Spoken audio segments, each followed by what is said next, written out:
with G. Scott. KB Kendrick Bourne, thank you for joining us, my man. Yes, sir. Thank you, brother. Thank you for having me, man. So there's good news and there's bad news. If you are a Seahawks fan, then the good news is we might not see Kendrick Bourne out there on the field. But the other good news, you will be back soon. How has your rehab been going? And looking forward to you coming back. What's going on? Thank you, brother. I've been doing well, man. I've been doing well. Rehab has been really good, man. I'm really strong. I'll be at 10 months in 5 days. What's today, the 10th? So yeah, I'll be at 10 months in 5 days, and I feel pretty strong, man. The way that the recovery goes, they say my ligament, my what is it?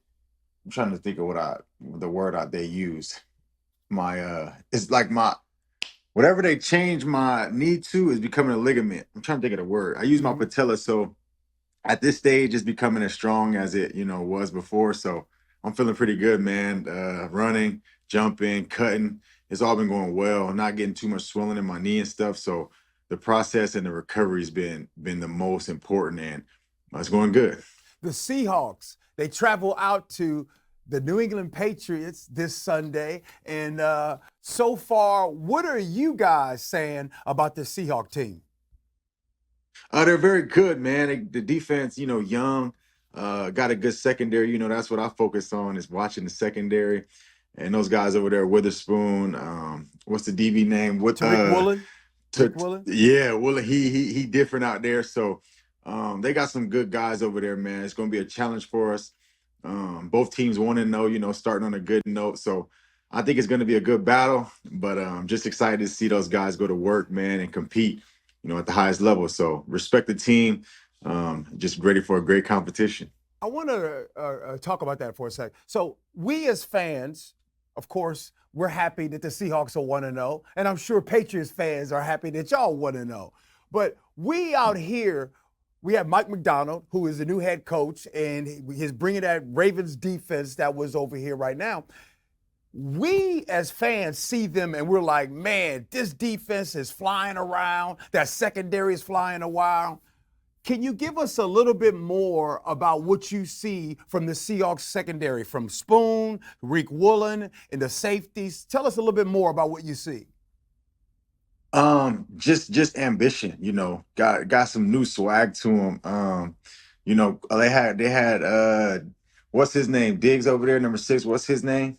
I know they got rid of him, but I think they just starting a new regime. They trying to bring back kind of that old swagger. I know he had Sherman and them guys out there the other day. I saw his interviews talking about him. So I think he's just trying to bring that culture kind of back around.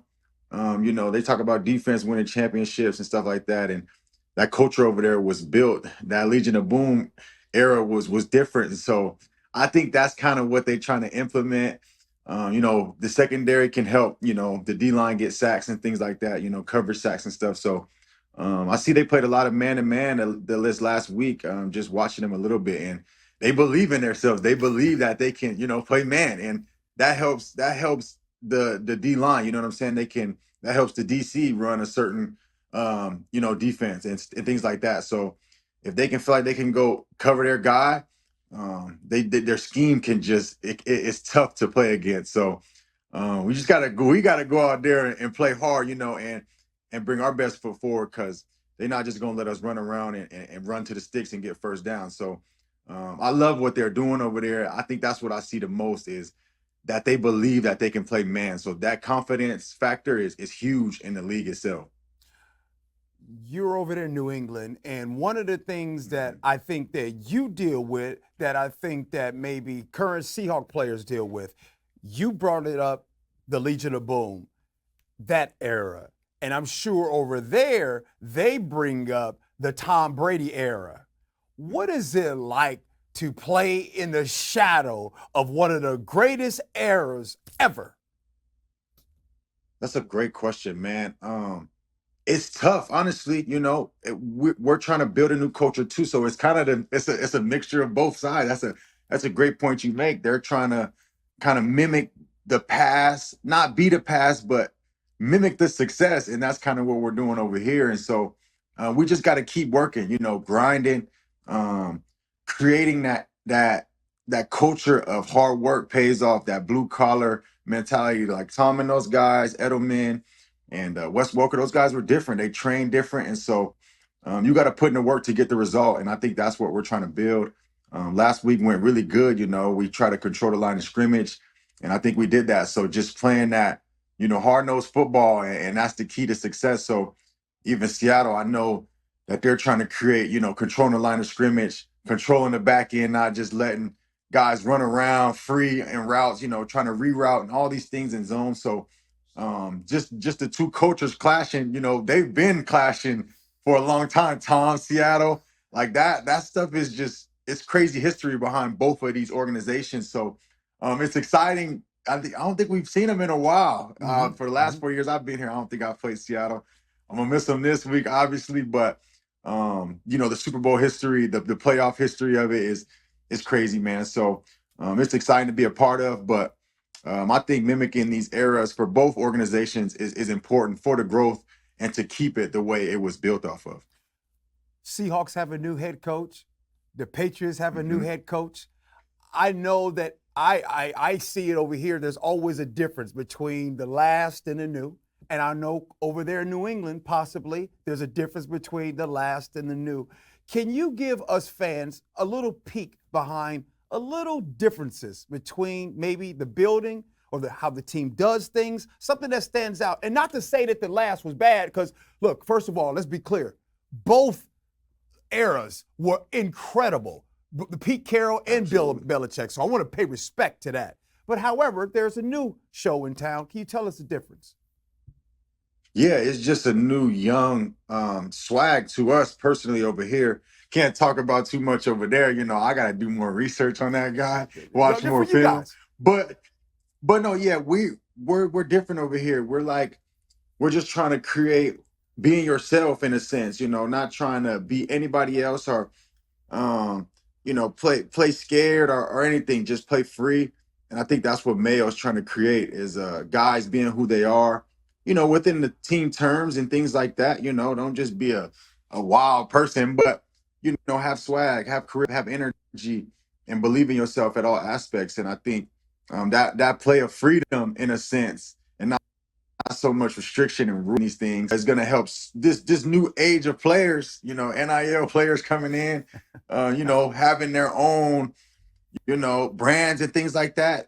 It creates individuality, but it can be positive if we have a mixture of it. It's team oriented, but you still have your own personal brand that you're trying to work, but you working it within, the organization and trying to brand yourself in a sense. And I think that era of things and the way the world is going creates better players, creates better opportunities for us personally and for the organization. So I think Mayo he's doing a good job of blending that, not just saying we can't do this, you can't be that, you just this and you just that. I think he's creating more of a freedom to, the way the Patriots have been, strict, all about this, all about that. I think that's what's awesome about how I feel about the locker room has been lately. So it's exciting, man, and I'm glad to be a part of it. I've always been the type to, promote my brand and be an open book and have character,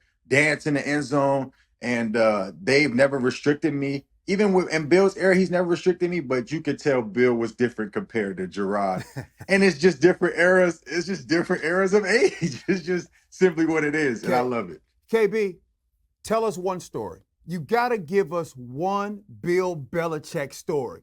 And specifically, right, I want a story in which Bill was mad at you. I want one of those. That's a great question. So it's funny, dog. So I had a play. We played who did we play? I think we played the Raiders. I think this was in 2022. And I was like running. Jacoby Myers caught the ball and he like ran. And I kind of just like jogged. I was just like, he was running ahead of me. He was like in front of me. So I'm like, I'm just going to kind of jog to the ball. Yeah. I didn't really sprint to the ball. And he had me in front of the film and in front of the team meeting, everybody like, Bourne, man, what's wrong with you, man? are you just tired? Or you just don't care? You're not running to the ball. And I'm just like, yo, I have nothing to do with the play. And when I thought about it, I'm like, okay, I could have ran to the ball. It's good to run to the ball, Right. and you never know what's gonna happen. He could have fumbled. I could have made a block. But after the meeting, all my teammates was like, "Hey, yo, he kind of reached. That was a reach. He's reaching to get on your head." And I knew he liked me and all that, and he was pushing me to be better. But I was just like, man, all right, he's just trying to find something to get mad at me about. But so that was kind of one funny story, and I was just like, ah. But after the fact, I did understand what he was saying, and it helped me be better. But I was also like, all right, I was like 10 yards away from the play. I wasn't much I could do. KB, I'm going to tell you first, let me just start off by telling you this. I've been a fan of yours for a long time. I started being a fan of yours in 2017 when you trained in Bellevue, Washington, and you were preparing for the NFL draft. I just always fell in love with your personality. You didn't get drafted, and as we all know, the story goes, when you signed on with the San Francisco 49ers, you did your thing, and you played there for some years, and now this is year 8 for you in this National Football League. The reason why I set it up like that is the same Kendrick Bourne in 2017 is the same Kendrick Bourne that we are seeing here today. How have you been able to keep so much balance, to not be negative, to keep smiling through all of the adversity that you have gone through in year 8 in this league? Yeah, man, that's a great way to put it. It's just choosing to have a good perspective.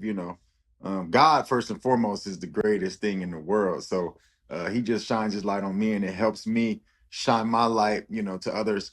But ultimately, it's making a choice every single day that I'm gonna have a good attitude, that I'm gonna think positive, that this day is gonna go good because this is how I chose to wake up today.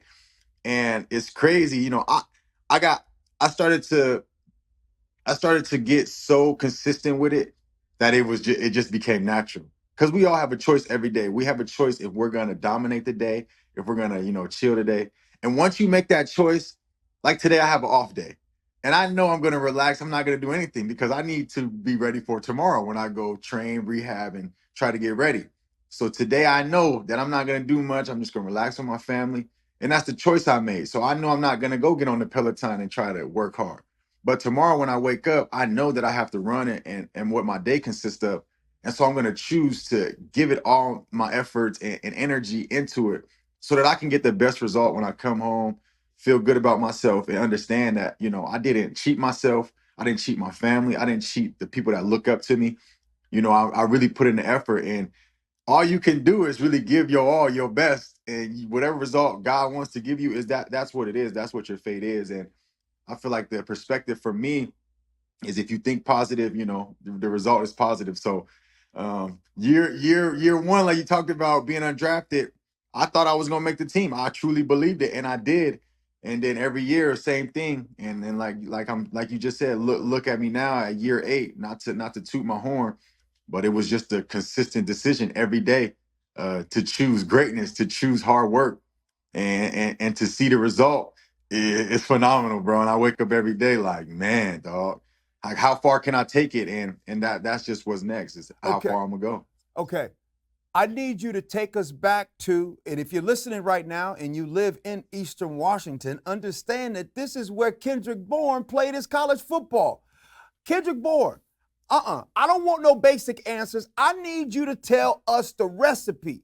You, Mhm. your teammate Cooper Kupp, what the hell was y'all doing out there? How did y'all become these great wide receivers? What is the damn recipe? So it was really just the environment we were in, the environment Coop created. He was obviously there before me, and there was other guys there before us. Brandon Kaufman, Nick Edwards. He was my receiver coach. Greg Hurd. There was some guys there that really were good receivers. Junior Adams. You know about Junior Adams. He was at the Huskies for a while. I think he's in Oregon now, but he was a great receiver coach, creating a culture of teaching us how to get in and out of routes, doing cone drills that I never saw when I first got to college. I was struggling with the drills, And I'm just like, I never done this in high school. So he really taught me things that I never experienced. And I remember a guy, Ashton Clark, was there too. And he was kind of a vet to me. And the way he was pivoting around these cones and getting in and out of these breaks, I was like, yo, these dudes are efficient. Like how they're when they get to the top of this comeback route, they're getting in and out of it, and it's beating that DB. That DB might be right there at our depth, but the efficiency of the drills we're doing, our feet work is so crispy that we getting in and out of the route, we coming downhill, taking the ball at the air, creating good plays, and so coming into that, I just had to teach myself. I had to buy in. It was tough. My body didn't move right. It struggled because it didn't know what it was doing. But like we just talked about to your last question, I chose every day to try to get better, to really put in full effort, energy, everything to focus on these things that I'm doing. And I found myself getting better. And being behind a guy like Coop, he's just phenomenal. And he's waking up every day. He's making the same decision that he's gonna be great today. And his decision making was like on a whole nother level. Like I even need to still think bigger because how he was thinking, he breaking records and all these things. And it was just so crazy that we're around each other and the level he was on, I'm chasing him. And so I'm leveling up because I'm chasing him. I'm like, I'm trying to do what he do. I'm trying to break these records and things. And I find myself getting better. So it was a healthy competitive room. And I think that's the recipe is creating a environment that's competitive, healthy competitive, because there can be a negative competitive room. The NFL deals with it all the time. There's guys in the same room that don't like each other, things off the field that get in the way. But at our school, we weren't focused on that. It was all just trying to win. And that's what created the recipe for success. So to your question, it's just everybody that's in that room. If you can buy in and have that same mentality, whoever's the best, I'm chasing the best. I'm trying to be better than you.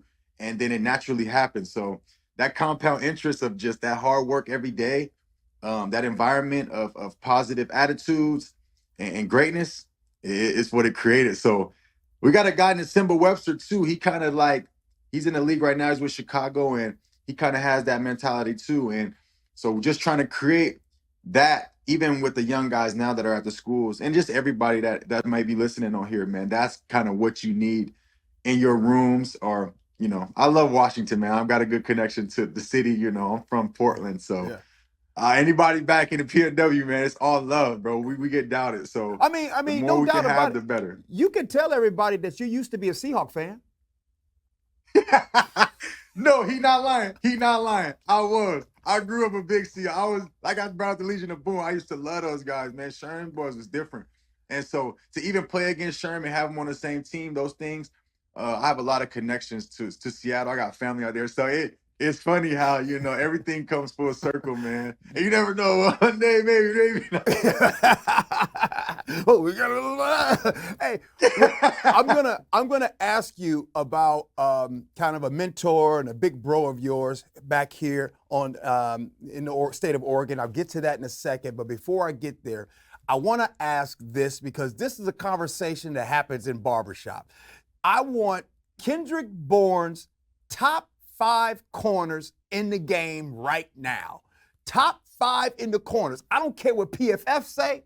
I don't care what so-and-so's mama say. We care about what Kendrick Bourne says. If you are the receiver, would you see the top 5 corners in the game? Great question. So my number 1 is the highest paid right now, Jalen. Obviously, Jalen Ramsey? He the big dog. Yeah, he the big dog of the group.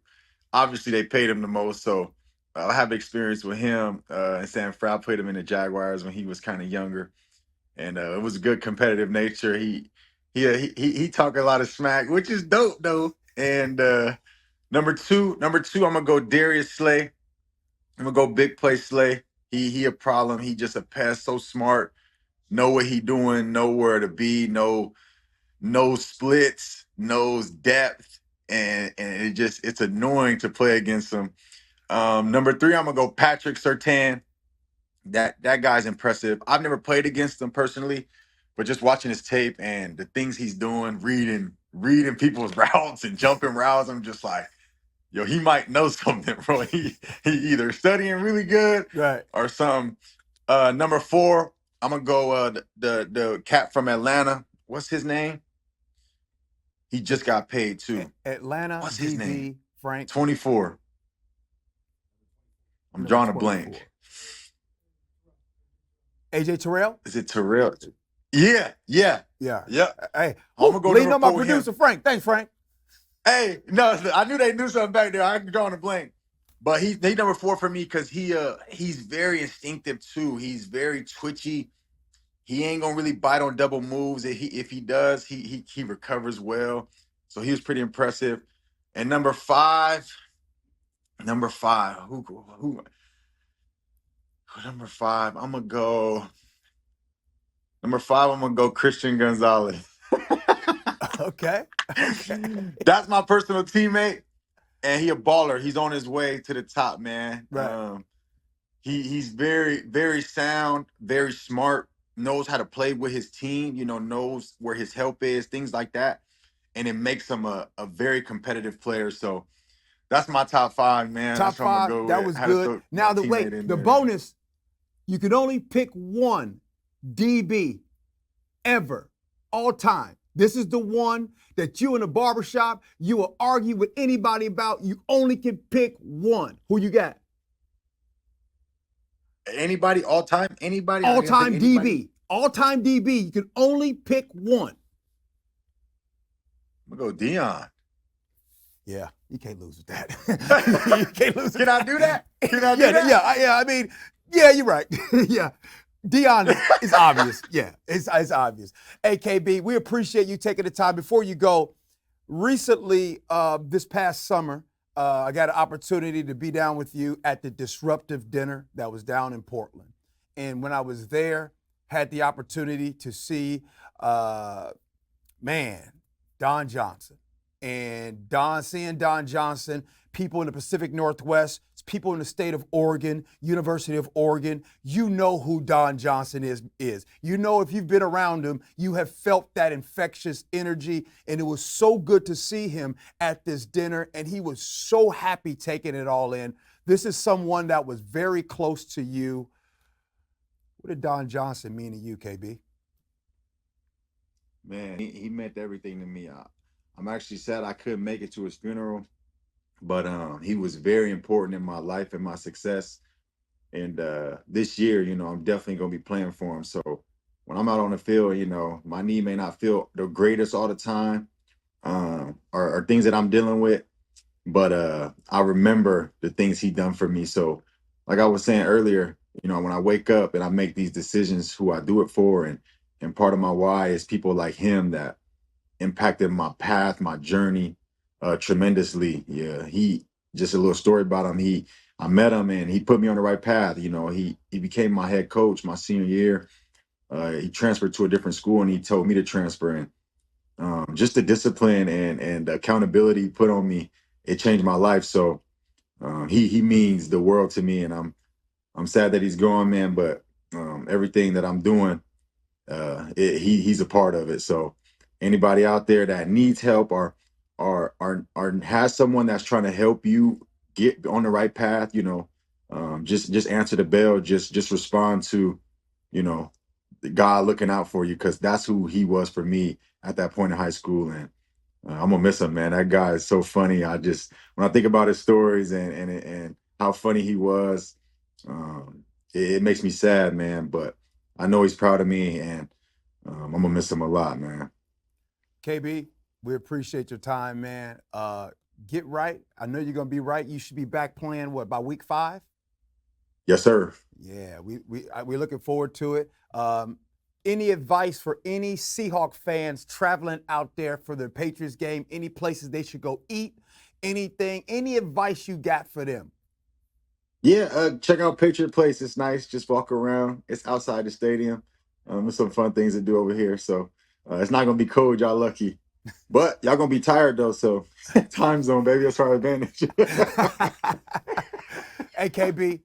Hey, blessings to you, your family, your mom, dad, your brothers, all of them that when you're not playing on the field, the people in your life that keep you KB, baby. Yes, sir. Thank you, G.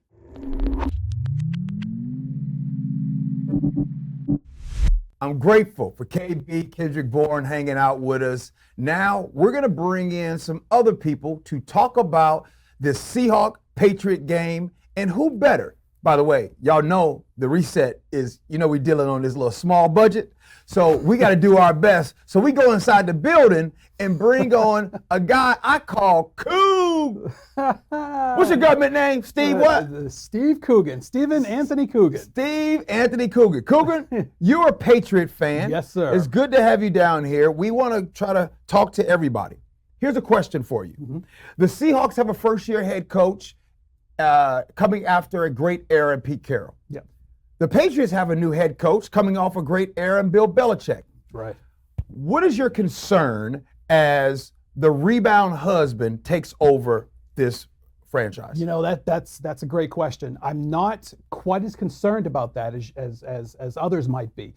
Now, your point is well taken about the rebound husband, the rebound coach type thing. However, what I would also say is that the Belichick-led Patriots the last 3 to 4 years, it was almost like there was the great Belichick, and now there's kind of this other Belichick who's kind of like almost like this Joe Belichick guy or something. He's a Hall of Fame coach, but the last 3 or 4 years, that is not the same. We did not see the same Belichick we saw the first 20 years of his career. So it was Tom Brady. Is that what you're saying? Are you saying Tom Brady was the reason? I'm a Brady over Belichick guy. I definitely believe that. That isn't to say that Belichick isn't a Hall of Fame coach. That isn't to say that Belichick, didn't do anything during this run. Obviously, he played a significant role in this. But I think it's clear. You could see the results on the field. I'm a Brady over Belichick guy, no doubt about it. I think Seattle can relate to that too a little bit, where we weren't getting the best Pete Carroll coaching years at the end either. Yeah. He's a legend. He's our guy. He's the greatest coach in franchise history. But the last 3-4 years weren't his best. Yeah, and I think it was even worse in New England, especially last year. Like it really fell apart. Yeah, but but Pete Carroll went to the playoffs in a very tough NFC West division. Right. Still, he kind of had that Tomlin where it's like, I'm not going above 11 wins, but I'm not falling under 7. Yeah. So here we are today. You're a New England Patriots fan, Yeah. and by the way, what is your job here upstairs? I know you're like the great writer up there at MyNorthwest. Yeah, I know you're a boss. Yes. You're Frank's boss. How am. are you He's his my editor. boss? He's my editor. Yeah, well, I think there's some mistake with the paperwork. I think that's Frank's the one that should be in charge here. Yeah. Right? Okay. All right. So what are you? Lead editor, MyNorthwest. Okay. So he's the lead editor. Make sure That's you right. guys send your hate mail to him. Absolutely. S. Coogan at vaudeville.com. Who is going to be 2-0 after this game, and why? All right, I still believe that the Patriots, despite their great victory over the Bengals on Sunday in Week 1, Great victory. It was a terrific victory. Everyone should be very proud within the franchise. Absolutely, I still think that the Patriots are not going to have a good season, and I think that's going to start on Sunday. They're going to lose to the Seahawks. The Seahawks will come out victorious in Week 2. Why don't y'all respect Jacoby Brissett? Why don't I don't think he's never really shown me much of anything in regards to being able to really carry an offense. I've never he's a fine backup. He's a serviceable backup, and I think he's fine to keep the seat warm for Drake May.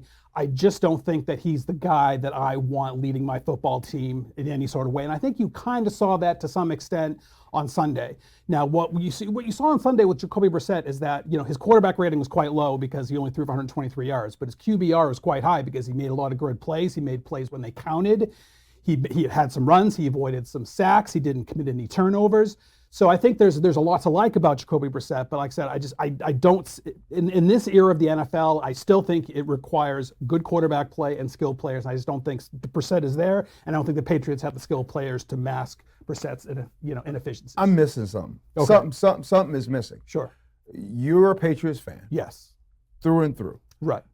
You guys had a great Week 1 win against the Cincinnati Bengals team that for some reason, I don't get it. Y'all love these Bengals so much.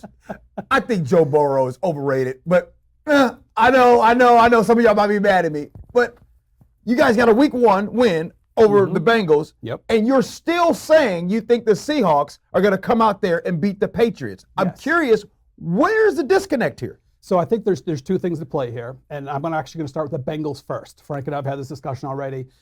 Coach Zach Taylor, I believe in his era, I think he's in weeks 1 and 2. He's something was it 1 in 10 or something. I think at this point, the Bengals they come out flat every single season, and it has been like that under Zach Taylor. I don't exactly know why, but that seems to be a common occurrence with them. And I think some of the analysis coming out of Boston was the Bengals were the best case scenario in terms of a week 1 opponent for the Patriots. This kind of Patriots team, because they always seem to come out flat. They always seem to fail, in these spots. So I think that's the first part. The second part is the offense that the Patriots have. I just feel like that Mike Macdonald is going to be licking his chops, being able to get his hands on the, defensively. I mean, to get his hands on that Patriots offense. The offense, it was efficient.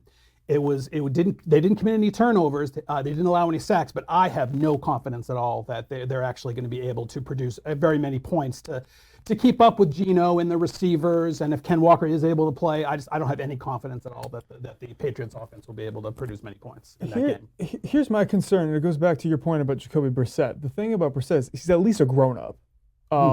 He's not Zach Wilson, who is going to take a really awful sack and turn the game over. He's not Will Levis, who's going to make the worst play I've ever seen in my life and create the meme of the year in week 1, where he's just flipping it over 3 Bears and basically costs the game. Jacoby Brissett's a grown-up. He'll throw the ball away. He'll get the ball to Ramondre when he needs to. He'll extend the drive. I'm a little concerned if our offense comes out just as lame duck as it did week 1, and Jacoby Brissett is just able to keep the ball away, where Bo Nix couldn't. He couldn't do it. No, that's a very good point. He's a rookie playing that defense. Brissett definitely, he led some long drives. They led the time of possession, and obviously that doesn't determine a victory is how long you have the ball, but that can be a very key factor. Can you keep the ball out of the other team's hands? And I think the Brissett and the Patriots were able to do so very effectively against Cincinnati, but that was week 1 against a team that seems to always fail in the beginning of the season. I still don't have much confidence in Brissett. I also think that McDonald's going to be able to do some things. Look at the way the Patriots were able to succeed. Ramondre Stevenson, almost 5 yards a carry, and a lot of that after contact, even still. But I think they'll be able to you can crowd the box, because I don't trust Brissett trying to find these receivers. I think that's what McDonald's going to be able to do. He's going to be able to crowd the box. He's going to be able to send 7 or 8 guys. You don't have to not worry about much in the backfield, and then that's it. Yeah, I think it's going to be hard for Stevenson to get going, and that's how they were able to succeed so well in that first game, leaning a lot on the rushing attack, on the time of possession, slowing things down. This isn't to say that the Seahawks have the offense of some of the other high-flying teams in the league, but I do think they'll be able to make some things happen. And just pressuring the team in that way, it's like, okay, Pop Douglas, have fun against Tariq Woolen, that. We'll leave that out there. Right. Like I said, some of the receivers that they have, they didn't use much of some of their draft picks. Polk was out there a little bit, but not much. Baker didn't UW get guy out there. Yeah, I mean, KJ Osborne, the Vikings cast off, is the guy who had the most targets for the Patriots in week 1, and it's just plus you've got Austin Hooper and Hunter Henry, and solid professionals, but not exactly guys I want leading my team offensively. There's always pressure on the new husband. You know what I'm talking about? You know how he or she was married for about 20-something, 30 years, and the kids leave the house. By the way, why y'all always getting divorces when the kids leave the house? What happened? Empty you know nest. what I'm talking about? You get out the house and boy, Stella want to go get her groove back. Well, I want to talk about the rebound husbands, or in this case, the rebound coach. I'm telling y'all right now, ain't nothing worse than being the rebound significant other. Times is hard. The pressure is on you. Before you go, we got a couple more minutes, Cool. Yep. All right. Scale of 1 to 10. Yep. What is your confidence about the new head coach that has replaced Bill Belichick? Oh man, I'm probably going to go down to about a 4 right now. Damn! Yeah, in Gerard Mayo, he's been a great Patriot. I respect him tremendously. But what I haven't seen a lot of real strength out of Gerard Mayo. He defers a lot to the front office, defers a lot to the ownership, and obviously it's a team effort to get the team ready every Sunday to play football. But it just seems like he's instead of being a real strong, firm leader, there's a fair amount of if it wasn't for Elliot Wolf, the guy who helps picks the players, we wouldn't be in the position that we're in. And I understand that, again, team effort, defer, to your boss to an extent, but man, just be strong, take credit for the work that you've done, all that kind of good stuff. And I haven't seen that so far. Now, with that said, the game week one, you could tell that they were strong, they were prepared. They had a lot going. They were ready to go, and that's a credit to Mayo. So that makes me feel a little bit better down the line. But going into the season, I was not overly confident what I was seeing during. See, that just proved my point. You see what I'm saying? The new husband he got a good job. He got good credit. Everything is right. But before he come to the family dinner, everybody want to judge him. And then he shows up, he does everything he's supposed to do, and still confidence level on a scale of 1 to 10 is at a 4. Frank, I just don't understand it. To be fair, he didn't help himself. He's quite the novice at the podium. He really explained a lot of Bill Belichick's strategies.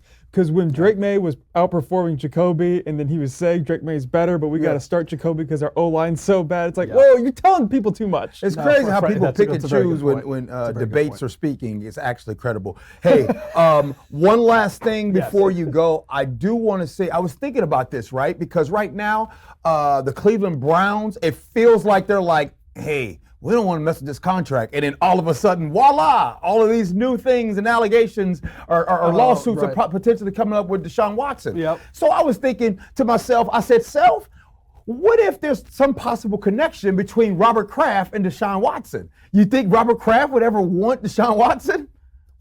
Wow. Did not see this question coming. Holy smokes. I mean, you know what I'm saying? Yeah, I think at this point, I think they have what they believe is the future in Drake May. Yeah. So I don't think they would go swimming in those waters at this point. Anything's possible. The Patriots have certainly surprised me in the past with some of their moves. However, I think, like I said, I think that's one lake they don't want to go swimming in. Well, you know what will save them? A nice little raid. All right, man. Last question real quick. Yes. Who's going to win the media war, Tom Brady or Bill Belichick?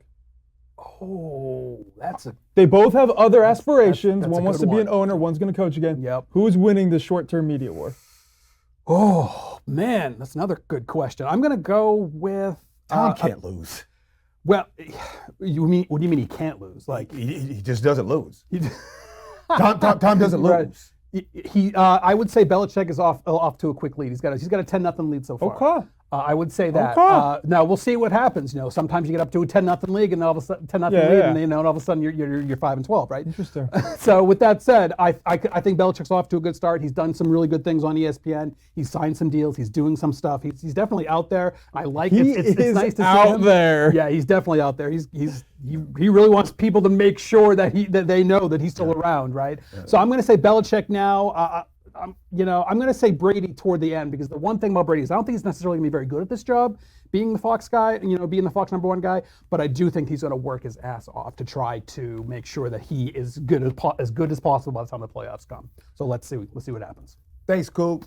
It's time to bring in one of our producers, Brady. We got to have him come in and get ready for this preview of the game. Let's go.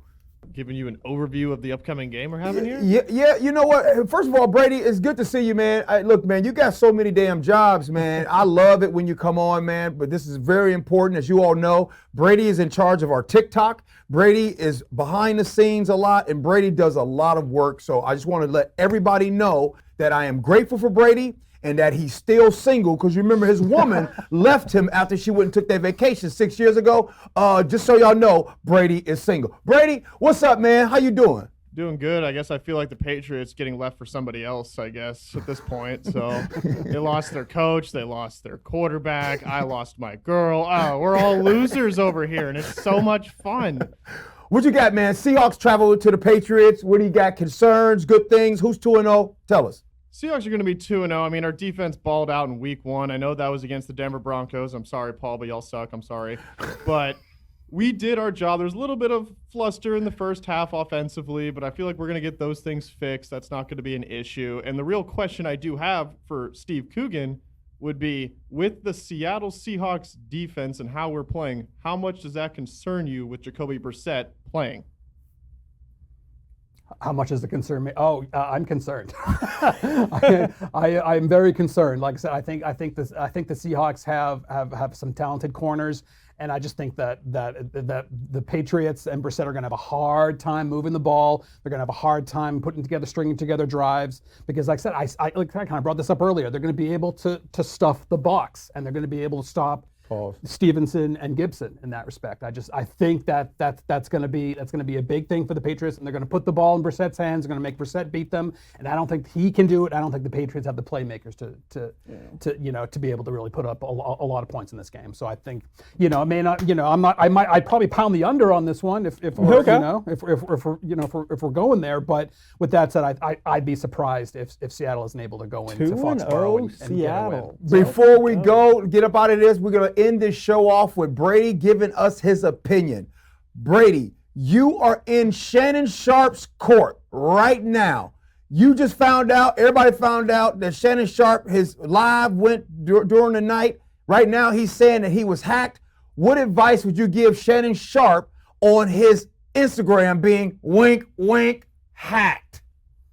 I mean, you're just going to keep saying everything everyone else has ever said. Oh, it wasn't me. Oh, this was hacked. Oh, I'm not that guy. Well, you might be that guy. I don't know. I don't know you personally, so I don't know your habits. I'm rooting for you, and I want you to say skip again, but you need to skip that porn.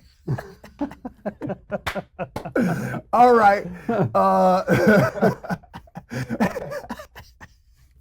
Let's get to the X's and O's.